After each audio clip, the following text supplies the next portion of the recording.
Hey dear students, welcome to my YouTube channel Be Excellent. So students, मैं ऋषिकेश प्रजापति महारानी Avantibai inter college Siddhaur Barabanki से आप सभी छात्रों का अपने इस ऑनलाइन वीडियो क्लास में स्वागत करता हूं। तो स्टूडेंट्स, आज हम सब क्लास 12 की फिजिक्स पढ़ेंगे, जिसमें मैंने लेसन 6 का पार्ट नंबर 3 लिया है और इसके पहले मैंने लेसन 6 से 2 पार्ट ऑलरेडी बना दिए हैं। जो अगर आप लोगों ने अभी तक नहीं देखा है तो उसको हमारे यूट्यूब चैनल पर B excellent physics by Rishikesh Prajapati search करके देख सकते हैं। ठीक है, उनको आप देख लें तभी आगे इस टॉपिक को देखें, जिससे ये होगा कि आपका क्रम बना रहेगा और आपको समझने में दिक्कत नहीं होगी। ठीक है, तो उसके पहले वीडियो में मैंने सेल का टर्मिनल विभवांतर और उसमें विद्युत वाहक बल, टर्मिनल विभवांतर, आंतरिक प्रतिरोध में संबंध, जो भी चीजें थी वो मैंने कवर करवा दी हैं। आज हम क्या पढ़ेंगे? सेलों का संयोजन पढ़ेंगे। सेलों का संयोजन क्या होता है? इंग्लिश में बोलते हैं कॉम्बिनेशन ऑफ सेल्स। क्या बोलते हैं? Combination of sales.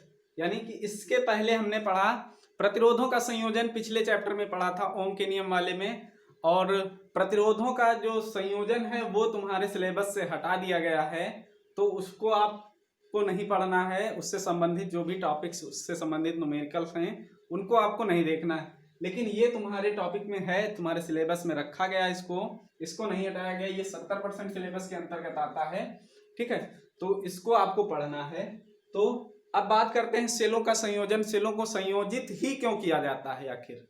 मीन समझ पा रहे हैं? देखते हैं आप, टार्च है, टार्च में 1 सेल, 2 सेल, 3 सेल वाली टार्चें होती हैं। ठीक है, एक टार्च में कई सारे सेल पड़ते हैं, 3 पड़ते हैं, 4 पड़ते हैं, 2 पड़ते हैं। ठीक है, तो उन सेलों को टार्च में डाला जाता है क्योंकि टार्च में जो है धारा का मान बढ़ जाए, इसीलिए जो है सेलों को संयोजित किया जाता है। ठीक है, वस्तुतः होता क्या है, एक सेल जो है, एक सेल से बहुत कम विद्युत धारा निकल पाती है, और हमारा जो बल्ब लगा होता है टार्च में या मोटर कार में, जिसमें भी, तो वो जल नहीं पाता, इसलिए उसमें कई सारे सेलों को संयोजित करके टार्च को बनाया जाता है। ठीक है, तो सबसे पहले सेलों का संयोजन हेडिंग डाल के आप लोग लिखेंगे प्रायः एक सेल द्वारा बहुत कम विद्युत धारा, प्रायः एक सेल द्वारा बहुत कम विद्युत धारा उत्पन्न होती है, इसलिए कई सारे सेलों को आपस में संयोजित किया जाता है, जिससे परिपथ में धारा का मान बढ़ जाए। आगे लिखेंगे सेलों के इन संयोजन को बैटरी कहते हैं। यानी कई सारे सेल एक में मिला दिए गए तो वो एक बैटरी की तरह से, वैसे अकेला सिंगल सेल भी एक बैटरी की तरह से ही कार्य करता है, और कई सारे सेल मिल गए तो हमारी बैटरी की क्षमता बढ़ जाती है केवल। ठीक है, तो आगे लिखेंगे सेलों के संयोजन को बैटरी कहते हैं तथा इनका उपयोग, लिखेंगे इनका उपयोग टॉर्च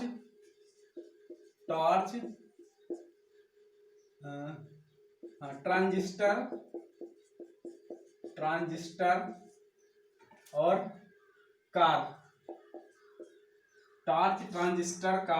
और आदि में इनका उपयोग किया जाता है। ठीक है, आदि में इनका उपयोग किया जाता है। आगे लिखेंगे सेलों को मुख्यतः 3 प्रकार से संयोजित किया जा सकता है। सेलों को मुख्यतः 3 प्रकार से संयोजित किया जा सकता है। आप लोग लिख लेंगे, नंबर 1 श्रेणी क्रम संयोजन, नंबर 2 समांतर क्रम संयोजन, और नंबर 3 मिश्रित क्रम संयोजन। ठीक है, श्रेणी क्रम संयोजन, समांतर क्रम संयोजन और मिश्रित क्रम संयोजन। ठीक है, अब संयोजन क्यों किया जाता है? परिपथ में धारा का मान बढ़ाने के लिए किया जाता है। तो देखेंगे यहां पर हम सबसे पहली हेडिंग श्रेणी क्रम संयोजन।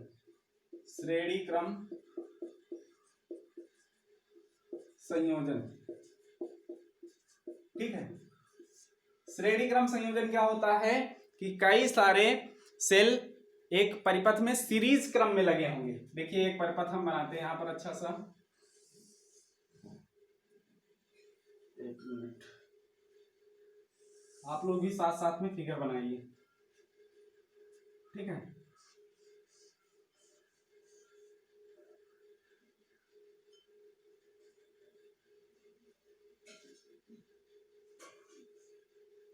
ये तुम्हारा आर बाह्य प्रतिरोध है, ठीक है।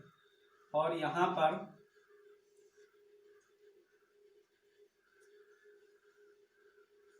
कोई सेल लगा है, पहला सेल, ठीक है। और इसका जो है ये उसका अपना आंतरिक प्रतिरोध है। फिर यहाँ पर एक दूसरा सेल लगा है और ये इसका अपना आंतरिक प्रतिरोध है। फिर यहाँ पर कोई तीसरा सेल लगा है और ये इसका अपना कोई आंतरिक प्रतिरोध है, ठीक है। यहाँ पर हम देखते हैं सेल नंबर 1, ये प्लस माइनस इसका विद्युत वाहक बल E, ये प्लस ये माइनस इसका विद्युत वाहक बल E, ये प्लस ये माइनस इसका विद्युत वाहक बल E, ठीक है। और यहाँ पर जो प्रतिरोध ये लगे हैं ये आंतरिक प्रतिरोध है, तो स्मॉल r से डिनोट करेंगे।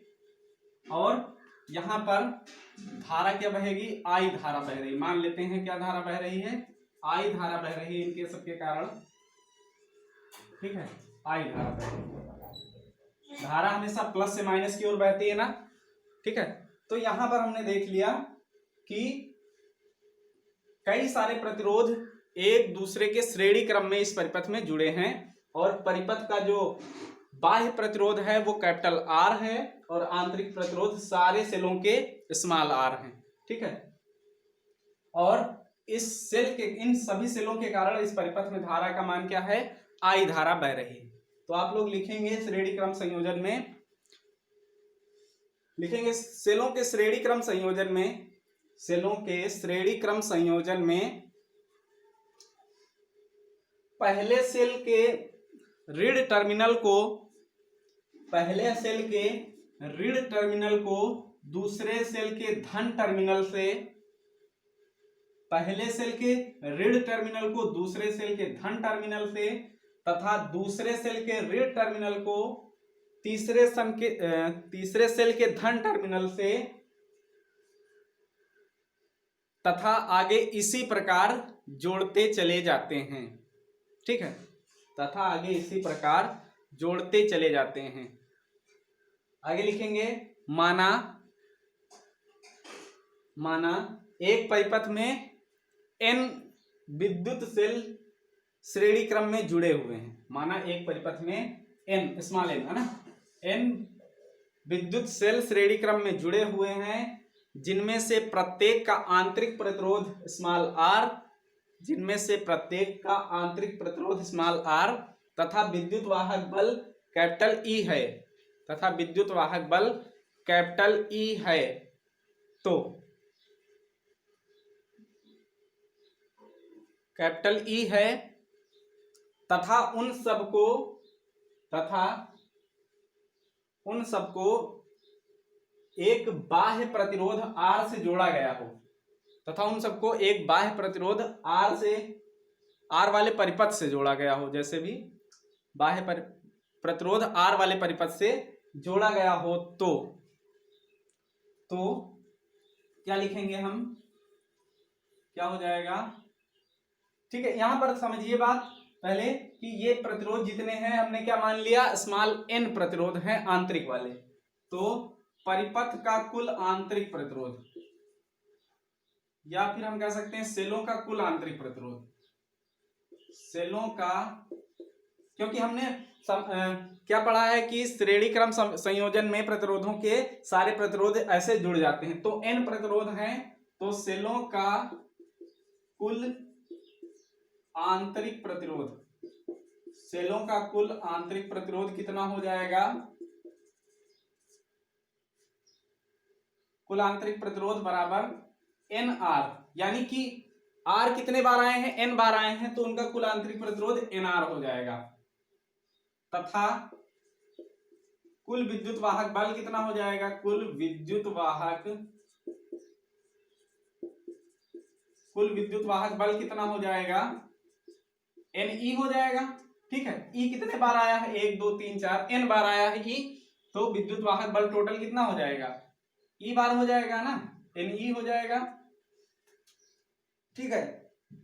तथा परिपथ का कुल प्रतिरोध, परिपथ का कुल प्रतिरोध,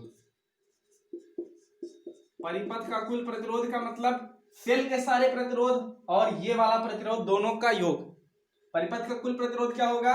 सेल के सारे प्रतिरोध और बाह्य प्रतिरोध दोनों का योग। मीन समझ पा रहे हैं ना? ये सारे प्रतिरोध जुड़ेंगे ऊपर वाले, ठीक है ना, और ये प्रतिरोध जुड़ेगा, ठीक है। तो ये क्या हो जाएगा? परिपथ का कुल प्रतिरोध, ठीक है। तो अब हम क्या लिखेंगे?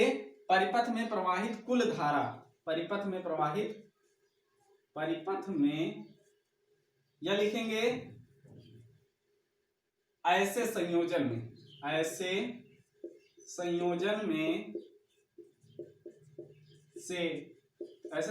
से परिपथ में प्रवाहित कुल धारा।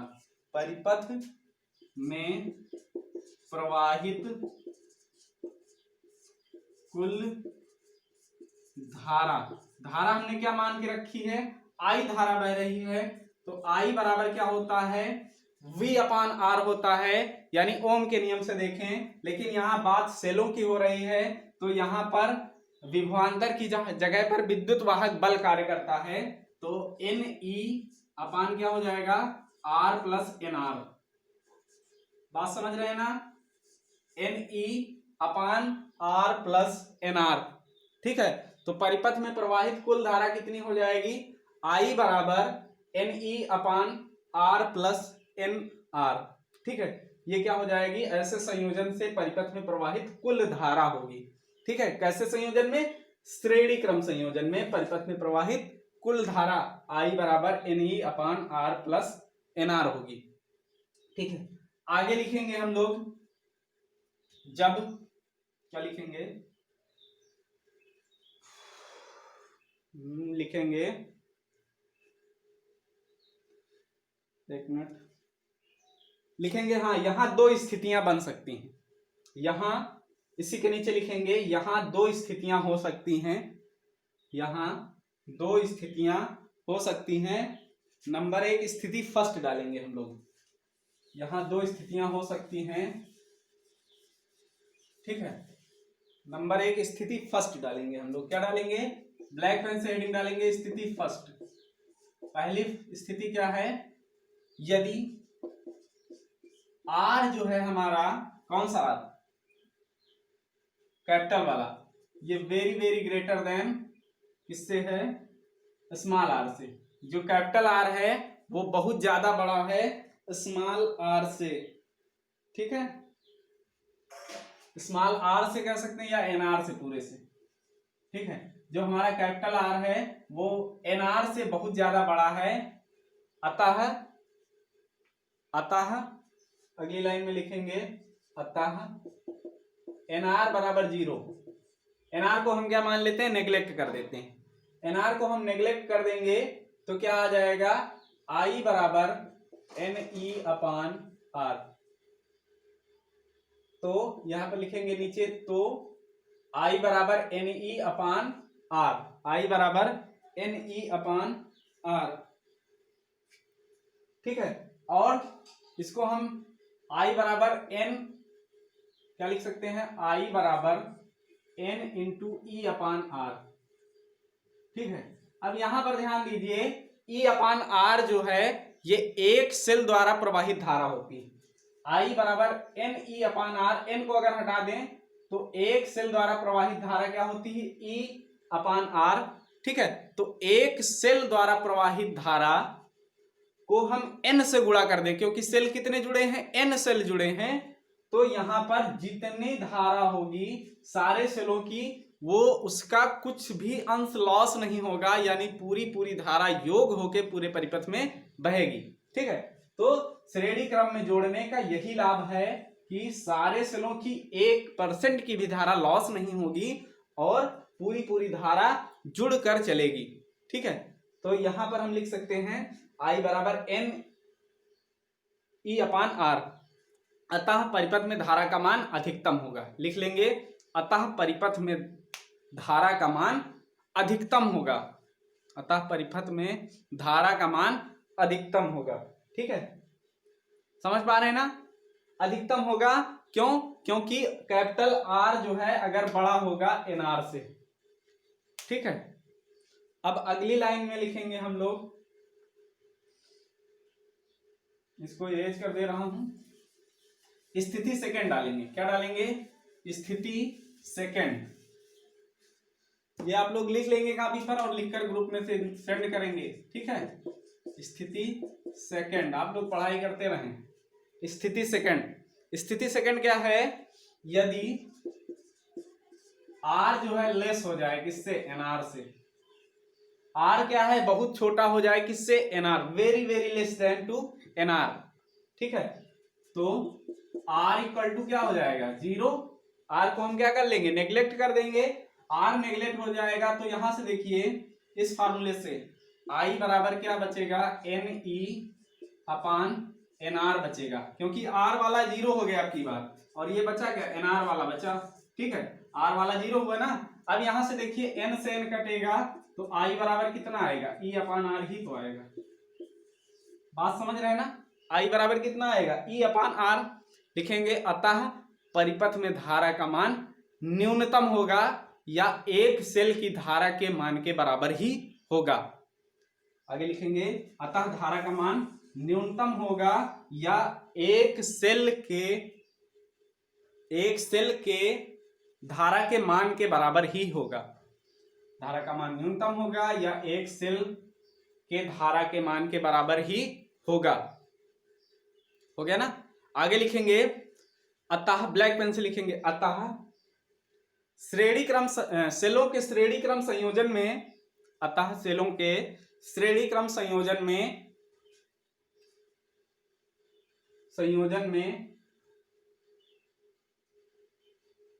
नहीं, एक मिनट। अतः सेलों का श्रेणी क्रम संयोजन तभी करना चाहिए, अतः सेलों का श्रेणी क्रम संयोजन तभी करना चाहिए जब बाह्य प्रतिरोध का मान सभी आंतरिक प्रतिरोधों के योग के मान से अधिक हो। तभी करना चाहिए जब बाह्य प्रतिरोध का मान सभी आंतरिक प्रतिरोधों के योग के मान से बहुत अधिक हो। बात समझ रहे हैं ना? बाह्य प्रतिरोध का मान सभी आंतरिक प्रतिरोधों के मान से बहुत अधिक हो, तभी जो है हमको श्रेणी क्रम संयोजन लगाना चाहिए। अन्यथा क्या हो जाएगा? अन्यथा जो है धारा का मान वही आएगा जो एक सेल है, बाकी सेलों के जोड़ने का हमारा कोई मतलब नहीं, ठीक है। बाकी सेलों को जोड़ने का कोई मतलब नहीं, एक ही सेल का मान आ जाएगा धारा, ठीक है। तो तभी हमको श्रेणी क्रम संयोजन लगाना चाहिए सेलों का, जब क्या होना चाहिए कि धारा बाह्य प्रतिरोध सभी आंतरिक प्रतिरोधों के योग से अधिक होना चाहिए, और अगर न्यूनतम होगा, बाह्य प्रतिरोध कम होगा तो धारा का मान कम रहेगा, यानी कि टार्च का बल्ब नहीं जलेगा। बात समझ रहे हैं ना? ठीक है। तो ये था टॉपिक हमारा आज फिजिक्स का लेसन 6 से पार्ट नंबर 3, सेलों का संयोजन हमने आज देख लिया, सेलों का श्रेणी क्रम संयोजन। कल हम देखेंगे समांतर क्रम संयोजन, मिश्रित क्रम संयोजन, ठीक है। तब तक के लिए आप लोग इसको पढ़ें, अच्छे से लर्न करें, कॉपी पर नोट करें और अपनी तैयारी अच्छे से करें, ठीक है। तो मिलते हैं अगले वीडियो में। और हाँ, यदि आज अभी तक आप लोगों ने हमारे चैनल को सब्सक्राइब नहीं किया है तो अभी सब्सक्राइब करके बेल आइकन दबा लें, जिससे ये होगा कि जो भी हम वीडियो डालेंगे वो सबसे पहले आप तक पहुंचेगा, ठीक है। और वीडियो पसंद आने पर लाइक और कमेंट जरूर किया करें, ठीक है। तो मिलते हैं अगले वीडियो में। धन्यवाद।